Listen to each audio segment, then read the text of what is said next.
Hi viewers எல்லாருக்கும் வணக்கம். நான் தான் உங்கள் கற்கும் படலம் ரத்னகுமார். இப்போ ரீசெண்டாக பார்த்தீங்கன்னா, ஹையர் எஜுகேஷன் டிபார்ட்மெண்ட் அதாவது சென்ட்ரல் கவர்மெண்ட் என்ன சொல்லியிருக்காங்கன்னா, எல்லா ஸ்டூடெண்ட்டுமே ஏபிசி அக்கவுண்ட் கிரியேட் பண்ணணும். ஏபிசி நம்பரை ஜென்ரேட் பண்ணணும் அப்படின்னு சொல்லியிருக்காங்க. நீங்கள் எப்படி ஆதார் கார்டில் ஒரு 12 நம்பர் வச்சுருக்கீங்களோ, அதேமாரி இதுக்கப்புறம் பார்த்தீங்கன்னா, எங்கே போனாலுமே உங்களுக்கு ஏபிசி நம்பர் கேட்பாங்க. எதுக்காக அப்படின்னு கேட்டிங்கன்னா, இதுக்கப்புறம் பார்த்தீங்கன்னா, உங்களுடைய மார்க் ஷீட் எல்லாமே இந்த அக்கவுண்ட்டில் தான் பதிவேற்றப்படும். அதிலேருந்து நீங்கள் ஈஸியாக டவுன்லோட் பண்ணிக்கலாம். ஸோ நீங்கள் பார்த்தீங்கன்னா, ஹார்ட் காப்பியாக நீங்கள் எங்கேயும் போயிட்டு மார்க் ஷீட்டை ஃப்யூச்சரில் வாங்க வேண்டாம். அதுக்காக இப்போ கவர்மெண்ட் என்ன சொல்லியிருக்காங்கன்னா, எல்லா ஸ்டூடெண்ட்டுமே மேண்டேட்ரியாக இந்த ஏபிசி அக்கௌண்ட்டை ஜென்ரேட் பண்ணணும். ஃபர்ஸ்ட் ஆஃப் ஆல் அதுக்கு எப்படி ஜென்ரேட் பண்ணணும்னா, ஏபிசி போர்ட்டலில் போய்ட்டு நீங்கள் ரெஜிஸ்டர் பண்ணணும் அப்படின்னு சொல்லியிருக்காங்க. அதை பற்றி தான் இன்றைக்கி நம்ம டீட்டெயிலாக பார்க்க போகிறோம். ஸோ நீங்கள் போர்ட்டலில் போனீங்கனாலே இதுதான் பார்த்தீங்கன்னா, அகாடமிக் பேங்க் ஆஃப் கிரெடிட் அதாவது ஏபிசி கிரெடிட். இந்த போர்ட்டலில் போனீங்கனாலே ஃபஸ்ட்டு திங் உங்களை என்ன கேட்பாங்கன்னா, இந்த மாதிரி ரெஜிஸ்டர் பண்ண சொல்லி உங்களை கேட்டிருப்பாங்க. ஸோ ரெஜிஸ்டர் பண்ணுறதுக்கு என்ன ப்ரொசீஜர் அப்படி பார்த்தீங்கன்னா, அது எல்லாமே டீட்டெயிலாக நான் இந்த வீடியோவில் சொல்ல போகிறேன். அதுக்கு முன்னாடி நீங்கள் ரெஜிஸ்டர் பண்ண போகிறீங்கன்னா, சில கண்டிஷன்ஸ் இருக்குது. என்னென்னு பார்த்தீங்கன்னா, ரெஜிஸ்டர் பண்ணுறதுக்கு முன்னாடி உங்களுடைய ஆதார் கார்டை எடுத்து வச்சுக்கோங்க. அதுக்கப்புறம் உங்களுடைய மொபைல் நம்பர் அதாவது நீங்கள் பர்மனெண்ட்டாக யூஸ் பண்ணக்கூடிய மொபைல் நம்பர் எடுத்து வச்சுக்கோங்க. இதில் இன்னொரு கண்டிஷன் இருக்குது. ஆதார் கார்டை நீங்கள் பதிவேற்றம் பண்ணும்பொழுது அந்த நம்பரை கொடுக்கும்பொழுது அந்த நம்பர் கூட இணைக்கப்பட்ட மொபைல் நம்பருக்கு ஒரு ஓடிபி போகும். இன்கேஸ் உங்கள் ஆதார் கார்டு கூட எந்த மொபைல் நம்பருமே நீங்கள் லிங்க் பண்ணலைன்னா, ஃபஸ்ட்டு நீங்கள் இசேவை மையத்துக்கு போயிட்டு உங்களுடைய ஆதார் கார்டுக்கு உங்களுடைய நம்பரை இணைக்கிறத பாருங்கள். அப்படி பண்ணால் மட்டும்தான் நீங்கள் இந்த ஏபிசி நம்பரை ஜென்ரேட் பண்ண முடியும். ஸோ அதை பண்ணிங்கன்னா இதுக்கப்புறம் இருக்கிற எல்லா ப்ராசஸும் நீங்கள் பார்த்து தெரிஞ்சுங்க. இன்னும் பண்ணலை அப்படின்னா ஃபஸ்ட்டு அதை போய் தெரிஞ்சுக்கிட்டு வாங்க. ஓகே. ஸோ இப்போ நம்ம வீடியோக்குள்ளே போகலாம். வீடியோக்குள்ளே போகிறதுக்கு முன்னாடி பார்த்தீங்கன்னா, நம்ம யூடியூப் சேனலில் நம்ம பார்த்தீங்கன்னா டெக்னாலஜி சம்மந்தமாக அதாவது Excel, PowerPoint, Word, Tally இதை பற்றிலாம் டிஸ்கஸ் பண்ணுறோம். அது மட்டும் இல்லாமல் பார்த்தீங்கன்னா ஸ்டாட்டிஸ்டிக்ஸ் ப்ராப்ளம்ஸு, அதுக்கப்புறம் commerce problems, banking problems, aptitude இது மாதிரி பல விஷயத்தை நம்ம டிஸ்கஸ் பண்ணிட்டுருக்கோம். மெயினாக நம்ம பார்த்தீங்கன்னா நெட்டு கிளாஸ் எடுத்துகிட்டு இருக்கோம் ஆன்லைன் மூலிமா. ஸோ நம்ம சேனலை சப்ஸ்கிரைப் பண்ணுறது மூலிமா உங்களுக்கு நிறைய பெனிஃபிட் இருக்கும். இன்கேஸ் உங்களுக்கு ஏதாவது விஷயத்தை பற்றி தெரிஞ்சுக்கணும், கோர்ஸை பற்றி தெரிஞ்சுக்கணும் அப்படின்னு விருப்பம் இருந்துச்சுன்னா, ஏதாவது ஒரு வீடியோக்குள்ளே போய்ட்டு நீங்கள் கமெண்ட் பாக்ஸில் டைப் பண்ணுங்கள். ஸோ அது மூலிமா நாங்கள் பார்த்து தெரிஞ்சுட்டு உங்களுக்கு நாங்கள் வீடியோ போடுறோம். ஸோ இப்போ நம்ம டேரெக்டாக வீடியோக்குள்ளே போகிடலாம்.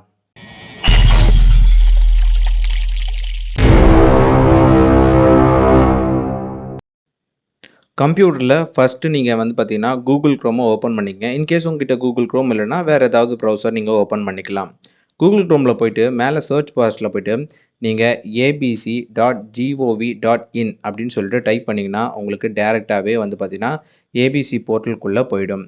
இன்கேஸ் சில சமயத்தில் பார்த்தீங்கன்னா நீங்கள் abc.gov.in சொல்லிட்டு சர்ச் பண்ணும்பொழுது உங்களுக்கு இந்த மாதிரி ரிசல்ட் வந்துச்சுன்னா ஆக்சுவலாக பார்த்தீங்கன்னா ரெண்டும் ஒன்று தான்.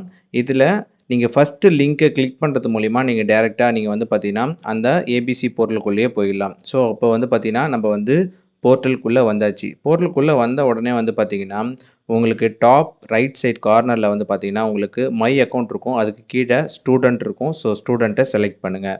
ஒன் ஸ்டூடெண்ட்டை செலக்ட் பண்ண உடனே உங்களுக்கு இந்த மாதிரி பேஜ் வரும். இதில் பார்த்தீங்கன்னா சைன்இன் பண்ண சொல்லியும் நம்ம இது வரைக்கும் அக்கௌண்ட்டே க்ரியேட் பண்ணதுனால இப்போ நம்ம சைன் அப் பண்ணுறதுக்கு கீழே அந்த இடத்துல கிளிக் பண்ண போகிறோம். ஸோ ஒன்ஸ் அதை கிளிக் பண்ண உடனே உங்களுக்கு நெக்ஸ்ட் பேஜில் இந்த மாதிரி உங்களுக்கு வரும். இதில் நம்ம எல்லா டீட்டெயில்ஸும் கொடுக்க போகிறோம் ஒன் பை ஒன்னாக. ஃபஸ்ட்டு திங் என்னென்னு பார்த்தீங்கன்னா உங்களுடைய மொபைல் நம்பரை கொடுக்கணும். மொபைல் நம்பர் கொடுத்து அதுக்கு ஓடிபி ஜென்ரேட் பண்ண போகிறோம். ஓகே, இப்போ நான் மொபைல் நம்பர் கொடுக்குறேன்.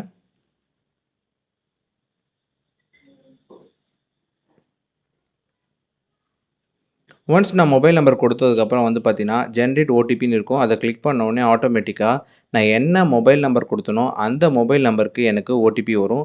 சில சமயங்களில் பார்த்தீங்கன்னா உங்களுக்கு 2 to 3 மினிட்ஸ் கூட எடுக்கலாம். ஸோ அதனால் வெயிட் பண்ணுங்கள். ஸோ ஒன்ஸ் ஓடிபி வந்ததுக்கப்புறம் அந்த ஓடிபியை இங்கே பதிவிட்டு கீழே பார்த்தீங்கன்னா வெரிஃபை ஓடிபின்னு கிளிக் பண்ணுங்கள். ஒன்ஸ் வெரிஃபை ஓடிபின்னு கிளிக் பண்ண உடனே உங்கள் மொபைல் நம்பர் பக்கத்தில் பார்த்தீங்கன்னா ஒரு டிக் மார்க் காட்டும். அப்படின்னா என்னென்னா வெரிஃபை ஆகிடுச்சுன்னு அர்த்தம். நெக்ஸ்ட்டு பார்த்தீங்கன்னா கீழே கொடுத்துருக்க எல்லா டேட்டாவும் ஃபில் பண்ணணும். ஃபஸ்ட் எடுத்தோடனே உங்களுடைய ஃபுல் நேம் பார்த்தீங்கன்னா ஆதார் கார்டில் உங்கள் நேம் எப்படி இருக்குது, கரெக்டாக எக்ஸாக்டாக எப்படி இருக்கோ உங்கள் இனிஷியல் அதுக்கப்புறம் உங்கள் நேம் இருக்கா, இல்லை நேமு அதுக்கப்புறம் இனிஷியல் இருக்கா எல்லாத்தையுமே கரெக்டாக கொடுங்க. உங்களுடைய டேட் ஆஃப் பர்த் நீங்கள் தெளிவாக கொடுக்கணும். அதுக்கப்புறம் பார்த்தீங்கன்னா உங்களுடைய ஜெண்டர் அதையும் கொடுத்துருங்க. கொடுத்ததுக்கப்புறம் பார்த்தீங்கன்னா யூசர் நேம் அண்ட் பின் கேட்கும். யூசர் நேம் கொடுக்கும்போது தெளிவாக கொடுக்கணும். யூசர் நேம் பொதுவாக நம்ம பார்த்தீங்கன்னா நம்மளோட நேம் தான் கொடுப்போம். நம்மளோட நேம் கொடுக்கும்போது சில சமயம் என்ன பண்ணணும்னா நீங்கள் வெரிஃபை லாஸ்ட்டாக இருக்கிறதுல அதை கிளிக் பண்ணும்போது ஆல்ரெடி எக்ஸிஸ்ட்னு வரும். அப்போ அந்த டைமில் நம்ம என்ன பண்ணணும், நம்மளோட நேமில் லாஸ்ட்டாக நம்ம என்ன பண்ணணும்னா, உங்களுடைய டேட் ஆஃப் பர்த்தை சேர்த்துட்டிங்கன்னா உங்களுடைய யூசர் நேம் வந்து யூனிக்காக இருக்கும். ஸோ அதனால் ஈஸியாக இருக்கும். அதுக்கப்புறம் வந்து பார்த்தீங்கன்னா கீழே பின் நம்பர் இருக்குதுல்ல, பின் நம்பரில் நீங்கள் டைப் பண்ணும்போதே கீழே வந்து ஒரு ரெட் கலரில் ஒன்று தெரியும். என்னென்னு பார்த்தீங்கன்னா, கரெக்டாக நீங்கள் 6 டிஜிட் தான் யூஸ் பண்ணணும் அப்படின்னும் போது உங்களோட டேட்டு அதுக்கப்புறம் உங்களுடைய இயர் அது சேர்த்து கூட கொடுத்துக்கலாம். இல்லை வேறு ஏதாவது பின் நம்பர் கூட நீங்கள் கொடுத்துக்கலாம். பட் 6 நம்பர் இருக்க மாதிரி ஒரு பின் நம்பர் செட் பண்ணிங்க. அதே நம்பரை கன்ஃபார்ம் பின் நம்பர்லேயும் நீங்கள் கொடுத்துக்கிட்டு கீழே இருக்கிற செக் பாக்கை டிக் பண்ணிவிட்டு ஆஃப்டர் தட் நீங்கள் வந்து பார்த்தீங்கன்னா வெரிஃபைன்றதை கிளிக் பண்ணுங்கள். ஒன்ஸ் நீங்கள் வெரிஃபை கிளிக் பண்ண உடனே ஆட்டோமேட்டிக்காக நெக்ஸ்ட் பேஜ் போயிடும். நெக்ஸ்ட் பேஜ் போனதுக்கப்புறம் என்ன பண்ணுன்னா, உங்களுடைய ஆதார் நம்பரை கேட்கும். உங்களுடைய 12 டிஜிட் ஆதார் நம்பரை நீங்கள் வந்து பார்த்தீங்கன்னா இந்த இடத்துல கரெக்டாக கொடுக்கணும். ஸோ உங்களுடைய ஆதார் நம்பரை எடுத்து வச்சுக்கங்க. அதாவது ஆதார் கார்டை எடுத்து வச்சுக்கங்க. ஆதார் கார்டை பார்த்து உங்களுடைய ஆதார் நம்பரை இதில் வந்து பதிவிடுங்க. ஒன்ஸ் நீங்கள் பதிவிட்ட உடனே நான் ஆல்ரெடி சொன்ன மாதிரி தான் ஆதார் நம்பர் இணைச்சிருக்க மொபைல் நம்பருக்கு ஒரு ஓடிபி போகும். அந்த ஓடிபியை நீங்கள் வந்து ஃபர்தராக வந்து பதிவேற்றம் செய்யணும். இன்கேஸ் நீங்கள் அதை பண்ணலைன்னா ஃபஸ்ட்டு அதை ப்ராசஸ் பண்ணணும். அதனால தான் வந்து பார்த்தீங்கன்னா ஃபஸ்ட்டு ப்ராசஸ் சொல்லும் போதே கண்டிஷனில் ஆதார் நம்பர் கூட உங்களுடைய மொபைல் நம்பர் லிங்க் பண்ணியிருக்கணும்னு சொல்லிட்டு. ஸோ ஒன்ஸ் நான் ஆதார் நம்பர் என்ட்ரு பண்ணுவேன் கண்டினியூ கொடுத்த உடனே வந்து பார்த்தீங்கன்னா நெக்ஸ்ட் பேஜில் நான் ஆதார் நம்பர் கூட இணைச்சிருக்க மொபைல் நம்பருக்கு ஓடிபி போகும். அந்த ஓடிபியை நீங்கள் இந்த இடத்துல வந்து வெரிஃபை பண்ணணும் அப்படின்னு சொல்லிட்டு கேட்கும். ஸோ இதுவும் வந்து பார்த்தீங்கன்னா உங்களுக்கு வந்து அட்லீஸ்ட் வந்து ஒரு 2 to 3 மினிட்ஸ் எடுக்கும். சில சமயம் வித்தின் 5 செகண்ட்ஸ்க்குள்ளேயே உங்களுக்கு வந்து ஓடிபி வந்தாலும் வரும். ஸோ இப்போ நான் வந்து பார்த்தீங்கன்னா ஓடிபி என்ட்ரு பண்ணுறேன். ஓடிபி என்ட்ரு பண்ணிவிட்டு சப்மிட் கொடுத்தேன் அப்படின்னு கேட்டால், இன்கேஸ் நீங்கள் ஓடிபி என்ட்ரு பண்ணிவிட்டு சப்மிட் கொடுக்கும்போது இந்த மாதிரி உங்களுக்கு ரெட் கலரில் காட்டுச்சுன்னா அதுக்கு என்ன அர்த்தம் அப்படின்னு கேட்டிங்கன்னா, நீங்கள் வெரிஃபை பண்ணியிருக்க அந்த ஓடிபி நம்பர் தப்பாக இருக்குதுன்னு அர்த்தம். அதனால் என்ன பண்ணுங்கன்னா கரெக்டாக தெளிவாக என்ன ஓடிபி நம்பர் இருக்கோ அதை ஃபஸ்ட்டு தெளிவாக பார்த்து அதுக்கப்புறம் இங்கே வந்து கொடுங்க. ஸோ எதுக்காக நான் இந்த மாதிரி தப்பாக கொடுத்தேன்னு பார்த்தீங்கன்னா சொல்கிறதுக்காக தான் கொடுத்துருக்கேன். ஸோ நீங்கள் ஓடிபி நம்பரை கரெக்டாக பார்த்து கொடுக்கணும். ஸோ ஃபஸ்ட்டு ஆதார் கூட மொபைல் நம்பர் லிங்க் பண்ணணும். அதுக்கப்புறம் ஓடிபி நம்பரை கரெக்டாக பார்த்து இந்த இடத்துல வெரிஃபை பண்ணிவிட்டு சப்மிட் கொடுக்கணும்.